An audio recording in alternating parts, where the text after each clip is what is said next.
engage with people, share their stuff, reach out to brands. I've got a trip coming up in a few weeks, a trip up to the west coast of Scotland on some bikes. Cool.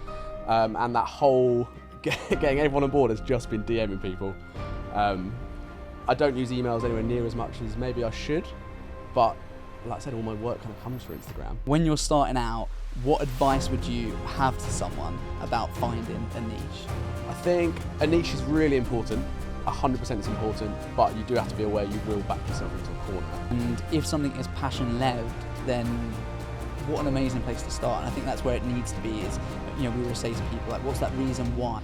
Max, thank you so much for joining us, man. I've been really excited to have you on this podcast for a little while now, because mainly you just have a phenomenal portfolio. And as a friend, I tell you this all the time, you are constantly working on projects that just seem to be the dream and living the dream as well.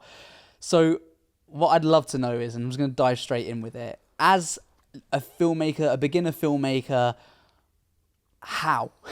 What do I need to know to get my dream clients and ultimately, work on these amazing projects? Thanks, man. Appreciate it. I think, I suppose my biggest bit of advice straight away off the bat is you've got to sell what you believe in, right? Like, my whole thing is that I know what I enjoy, and if there's a way I can make money out of that, I'm kind of winning, right? Yeah, totally. And it just happens to be the stuff I enjoy is pretty photogenic and creates good content. So, it's a lot of bike stuff, it's a lot of lifestyle bits. And I was kind of already living that lifestyle. So it just kind of clicked into place, as mad as that sounds. Yeah, I'd love to be like, it's a big secret or whatever. It's just, I just know what I wanted to do. You, right in saying then, so you basically, we talk about this actually, it's funny how sometimes, if you go to pet a cat, the analogy goes, bear with me here, right? You go to pet a cat, it runs away, right? Yeah. But if you kind of got what the cat wants, it kind of comes to you. So if you break this down into marketing in a very weird way, it's like, I guess you were just putting content out there that you enjoyed because you would already live in that life, right? And then as a result, the clients then followed because hey, this guy creates some pretty cool work. Is that kind of a fair place? Man, basically that. I think again, I was kind of just doing doing what I enjoyed, and the bike sort of stuff all kind of kicked off because a friend had a bike, and I was like, oh, that's really cool. I want to do some stuff with that. So I actually reached out to a few like 125 bike brands, so like smaller capacity to learn on, and my goal was always to wangle a free bike, right? They didn't know that, so I was like, look, hey, I'm a photographer, like I'm kind of new to this whole thing, but I'm getting into bikes. It'd be awesome to work with you. So I sent out this to a few brands, and then one came back, and they kind of gave me that chance, and then from that it just kind of steamrolled, and then I made it. I didn't make it about my life. I chose to engage in that bike sort of scene and that lifestyle and that culture. And then just like I said, from that, it just attracted the right people. And I still pinch myself, right? That I can work for brands that I've absolutely admired forever, and I believe in, and I wear their clothing, and they pay me to work for them. Yeah, it's crazy, man. Yeah, it's crazy. Mate. And I think that's the main thing, like in terms of, your clients and you as a person, with your tattoos and always looking very cool and always riding your bikes and stuff, like, it's like, this guy's just a cool guy. But it's like the two just work harmoniously. And it's like very rarely, I think, do you see that, but it doesn't mean it's not possible. So I want to dive into how you get those clients and stuff in a minute, but I'm just going to kind of circle back in the earlier stages beforehand, before you kind of, get that break, so to speak, and outreach to these clients. What, was it just a case of you were just capturing what was already fun? Were they like passion projects, or was you just always on the hunt for kind of like paid work waiting for it to come off? Or like, what was that early beginning? Yeah, 100% passion, man. I think I never really set out to be a photographer or a content creator. I grew up skating, surfing, snowboarding, playing about with mates, always making stupid little videos and stuff like that. And I suppose it wasn't until the world we live in now is so content driven. Yeah. It all started to click into place. Like, I'm lucky enough to have cool friends that do cool stuff. So some of the things, let's say snowboarding, for example, I'm not as good as them. So I'd rather shoot it and help tell that story. Yeah. And then from that, it just kind of got me into that sort of thing that it was my life, right? Yeah. You're almost documenting your own journey by documenting other people. Yeah, as and well. it just happened to be at a time where Instagram was blowing up and all this content creation was going mad, and people that saw stuff that they aspired to be and have that lifestyle of. And I look at the guys in LA who are like absolutely living the dream, and that's what I see and aspire to be. And I can imagine that maybe some people see my sort of stuff and they aspire definitely. to be that. And I'm just so grateful that I was living it, and just managed to. I think we're all the orchestrators of our own lives though as well. And I think there's always that element of, I don't really like the term luck so much, because I think you can create your own luck. Obviously, again, that's a very cliche thing to say, but I really think you have control over that. And if something is passion led, then what an amazing place to start. And I think that's where it needs to be. Is we always say to people what's that reason why? Don't just focus on I want to make £1 million. It's like why? Let's break that down further, and then you find that passion and that desire, and then that really shines through. And also, when you're then talking to these brands, you're genuinely passionate, and you can talk their language because you love bikes. You're in and around bikes, so you build up a better relationship. I'm putting words in your mouth. Yeah, here. no, mate, you're spot on. Exactly that. It's people see that you're passionate about it, and people will, especially in the early days, people will give you that chance because they can see that you're actually genuine. You're not just here to make a quick bit of money or, not sell out, but like that sort of thing of capturing, taking all their money away just to feed your own self-worth. It's like, oh, this guy's actually into this, and he can genuinely put across his beliefs and his passions and give us good content at the same time. So why? And that why ultimately always reflects itself in the work as well. Of course, it's like how well you actually know that industry and that. Yeah, definitely. So I want to talk to you. There's so many things I want to dive into. I want to dive into how do you develop a style? Should you focus on a niche and kind of all of these bits and pieces? But I'm going to go into the main question, which is, you were around at a time where kind of Instagram was kind of blowing up, and is it still possible to make money through Instagram and get clients now? And what's your kind of strategy for getting those clients? So now you've got built up a bit of a portfolio, you've got some great work. How do you actually go about getting clients? I think, again, we're going to reflect back to your cat analogy, right? I'm in a very fortunate position where I'm not always so much anymore is chasing that work. And Instagram's hard these days because all the algorithms have changed. It's harder to grow, and you've almost got to play ball a little bit. You mentioned a little bit about being in a niche, and I've definitely not backed myself into a corner with a niche, but it definitely, I can only really focus on a few quite tight knit things.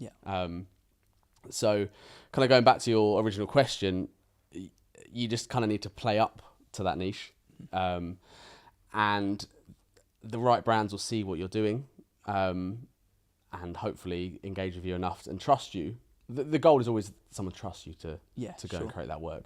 But I suppose starting out, you'd just reach out, and again, back to that passion thing is, if you're putting out work that you're genuinely proud of, you're generally happy to share, it's not just a job, it's gonna attract the right people.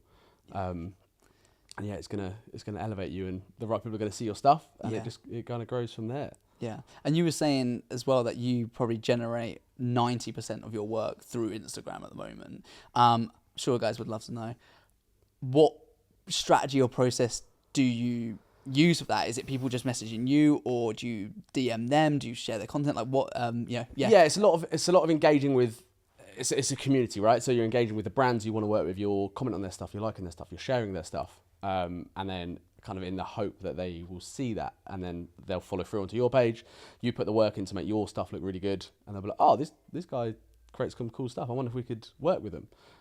So it's a mix of that, and then also never be afraid to DM people. I think a lot of people kind of hold back and be like, why should I DM them? They're a big company. Yeah. But why should you not DM them? They're a big company. You know what I mean? You should go in there. What's going to happen worst case? They're going to say no, or right? They just ignore you. Exactly. And then what? You forget about it, right? You move on to the next one. Yeah. So I think, especially in the early days, I was never afraid to DM people. And now I've got a little bit of traction behind me, so I can always use, hey, I've worked with so-and-so. It'd be amazing to work with you guys. How can we collaborate? Cool. And that's kind of the process I go for. Engage with people, share their stuff, reach out to brands, I've got a trip coming up in a few weeks, trip up to the west coast of Scotland on some bikes. Cool. And that whole getting everyone on board has just been DMing people. I don't use emails anywhere near as much as maybe I should, but like I said, all my work kind of comes through Instagram. So if I can keep it all contained in this amazing thing where the portfolio is there, it's always up to date. I can't remember the last time I updated my website portfolio, which is awful, right? I should really update that. Instagram is such a good tool, and I think if you know, I'm not an expert, but if you play your cards right with it and treat it as a business and as a portfolio, you can do incredible stuff with it. Yeah. I think you're right. You know, the emphasis on having that portfolio, you know, when you DM brands, the first thing they're going to do if they're remotely interested in what you've had to say is they're going to have a look at your profile. And if your profile is anything but motorbikes, in your case, then it's just not going to speak their language. And I feel like this is where, you know, the passion stuff, I feel like the conversations around passion have become so broad, you know, like just follow your passion. It's easy. And I think the reason that it's important is that it can't really be mimicked or done disingenuously, because people will see through that. You know, if I start messaging Harley Davidson or these other bike companies and stuff, like, I've got no portfolio of that, firstly. And I'm just not in that world. So even when I'm sharing their content or I'm engaging and commenting, I'm not saying, oh, you know, the rods on this, but I'm not saying you do this, but, you know, the rods on this bike, you know, whatever. I can provide no value. Yeah. I don't know what goes into making up a bike other than two wheels and handlebars, you know? So it's like, I think you can't sometimes force that authenticity. And I think that is what shines through with you. And that has probably been a reason why you've been so successful in that area as well, is because when you're commenting, you're engaging and you're sharing their posts, it's very authentic. And it's not, you know, you're not trying to just share someone to then like convince them or trick them into working with you. Yeah, because like I said, people see through it, right? It's quite apparent. And I suppose it's hard again because this is the importance of, I'm sure you spoke about this before, but like a portfolio. If there's a type of work you want to go after, go and shoot that on a passion basis. Don't worry about trying to get a client. You know, like my example, I wanted to shoot some motorbike stuff, had a friend who rode bikes. So then from that, I just built up a bit of a portfolio around that I could then share, which then got me through that door. So I feel like you can't be put off by not having that initial portfolio in that desired interest, but you've got to be interested in it because people will see through 100%. I want to dive right into now the negative sides of a niche and, you know, backing yourself into that corner. Should you pick a niche? Should you do work for all different types of areas? And yeah, basically find out more from you about that side of things. So when you're starting out, what advice would you have to someone about finding a niche? I think a niche is really important. 100% is important, but you do have to be aware you will back yourself into a corner. So if you can diversify within that niche, you're kind of on the right track, right? For instance, I'm guessing like motorbikes, and you've also got motorbike clothing, you've got products to clean your bikes. Exactly. And it's, you know, for myself, it almost goes beyond motorcycle gear. It goes into that motorcycle lifestyle, or that tattoo lifestyle, or that surf and skate, and it's interlinked. Yeah, really. And I don't know what the overarching word is for that, but it's all that culture itself, right? That I feel like, although I am backed into a corner where I can only kind of stay in that sort of niche, there's enough things for me to choose from. Whereas if you go full niche, let's say F1, for example, you can very quickly find yourself trapped in just that world. And if you try to post other stuff, maybe it relates slightly, but I think a lot of people are only going to engage with you in that set niche. Because your audience from a personal brand, and we will talk about this as well, the importance of building that personal brand at the same time, especially as you know, a freelancer or a one-man band. So I'll circle back into that. But yeah, of course, your followers just want to see that. On your page, your followers, you know, pretty much probably just want to see that lifestyle stuff, exactly, that motorbike stuff. Exactly. Of course, like a good friend of ours obviously shoots F1, and I love his content, but that's really what I'm looking for most of the time. Yeah, that's it. And same again, I love him to bits, right? But we've had that conversation where he's like, man, I kind of want to grow a bit more. And he does an insane job. He's an incredible photographer, incredible phenomenal. videographer. But because that's his job, he's stuck in that sort of rut. Yeah. And he can only shoot within certain areas. So when he comes back and we go shoot some cool stuff, he posts about it, and the engagement is absolutely awful because people don't follow him for that. And that's the problem with a niche, right? So it's a really tough one, and especially with work. I definitely don't share all of my work. There's a lot of times I do jobs so I'll do some stuff for Spurs Football Club. I've done like Perspex desk screens. That's never gonna make my feed, you know. Like people don't want that, and I think it's about knowing what to post and what not to post. Yeah. And I think that just kind of comes with experience. I couldn't agree more with you. You know, we specialise in certain areas, and they would be considered a niche. And I think people forget you can have more than one niche as well. And I've had, generally speaking, if I have a really good chat with a business owner from any business, might be talking to them at an event, I generally always try and ask them a really thought-provoking question. And normally the question I go to is, what's one piece of advice you would give someone if they would kind of like do it all again? And that's a question I've got for you later, but it's really interesting to kind of find out. And sometimes people say, you know, their go-to is like, you know, finding a niche that works. And then other people say, I've never really seen the importance of a niche. And I kind of fit between it. I feel like we've got a few niches. They all kind of interlink as well. But we certainly don't often turn down work. We do. If we were approached by, like you say, you know, a Perspex company or, you know, some random thing, and we think we can do a good job for them, then we certainly would do it. But it just doesn't mean it's going to make the show reel or even our website, you know. So, I think that's an important thing. More so when you're starting out, and you know, also COVID happens and things like that you don't expect. And hopefully that will never happen again in our lifetime.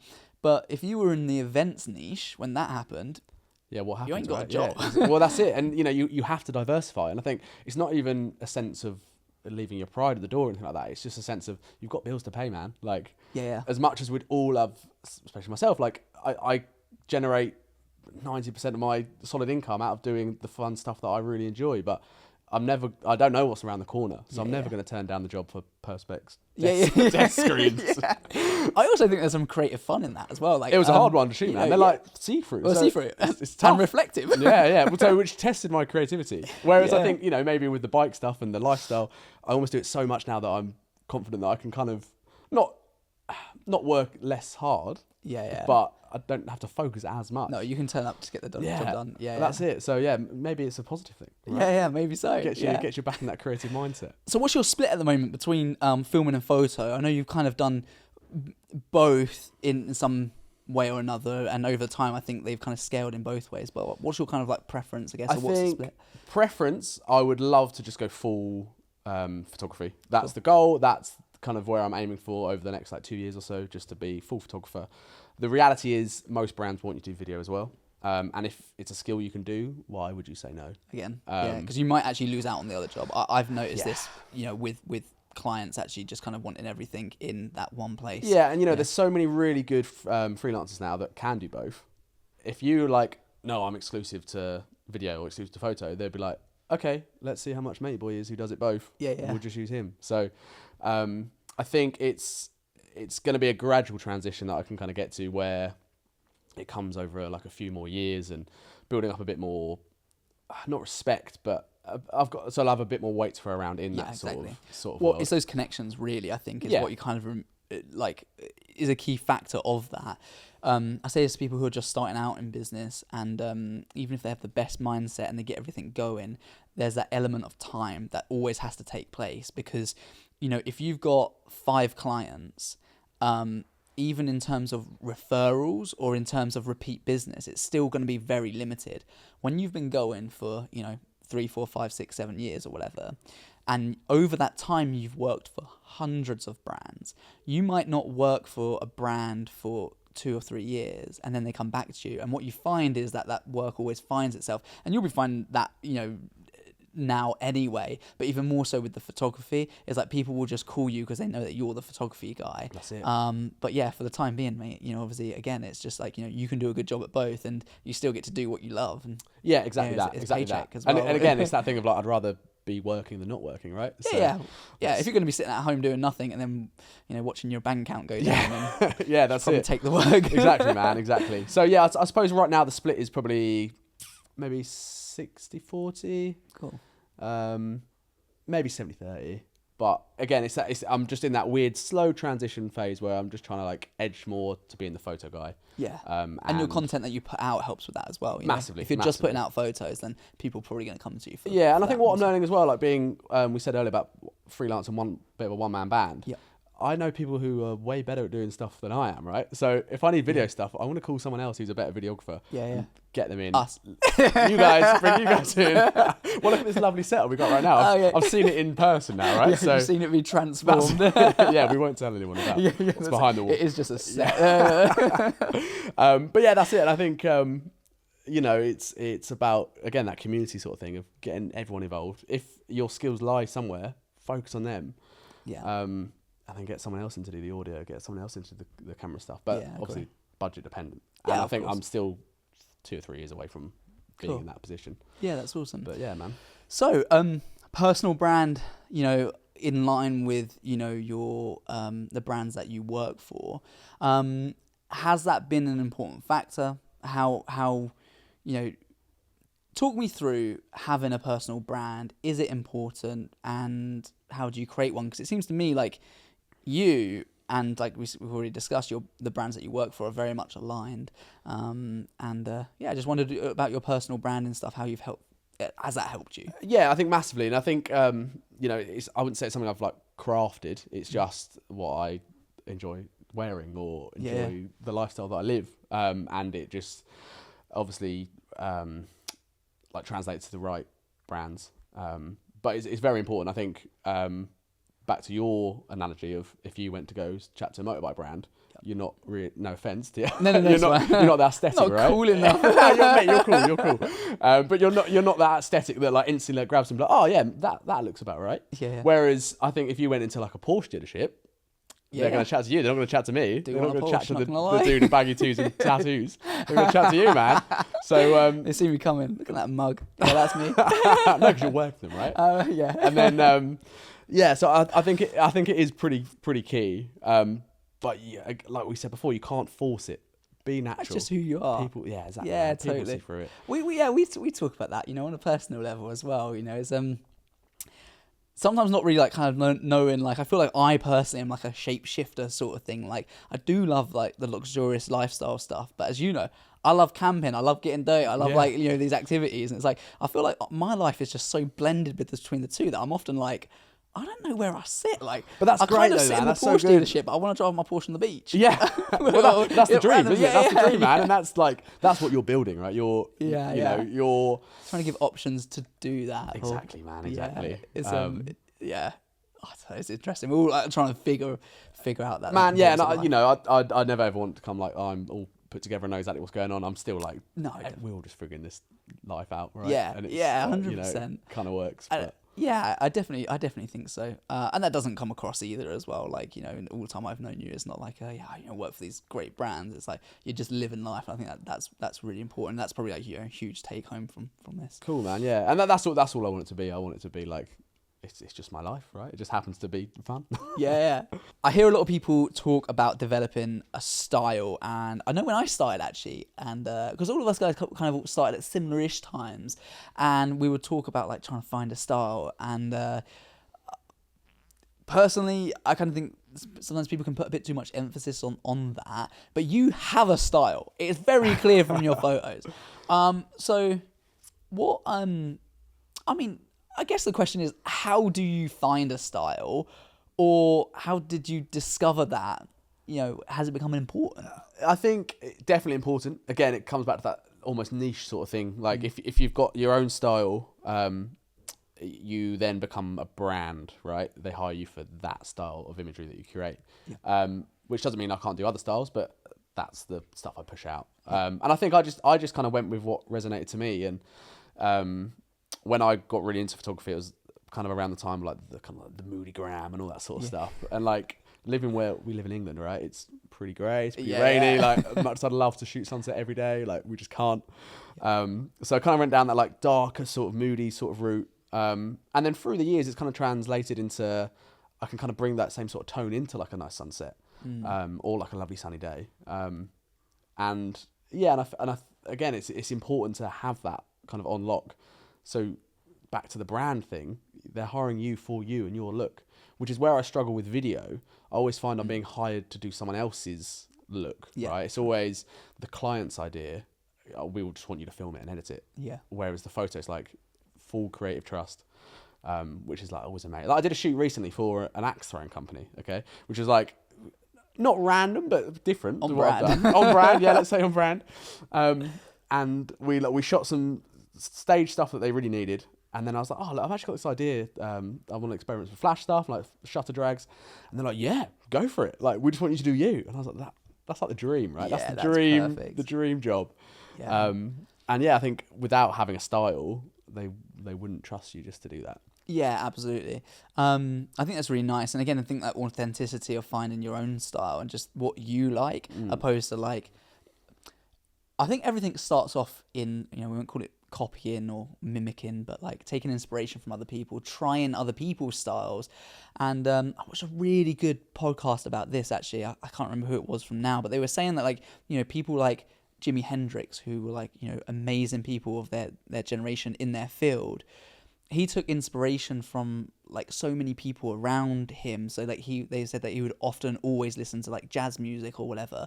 And actually when you find that out, you realize that actually he was just not mimicking or copying styles from like 5 or 6 areas, but like he took inspiration from all of these areas and made his own, That's it, man. own sauce. Yeah, man, that's it. That's the same thing here as well, and people who are starting out creatively as well. You have to try and mimic other people, but then you figure out what works for you.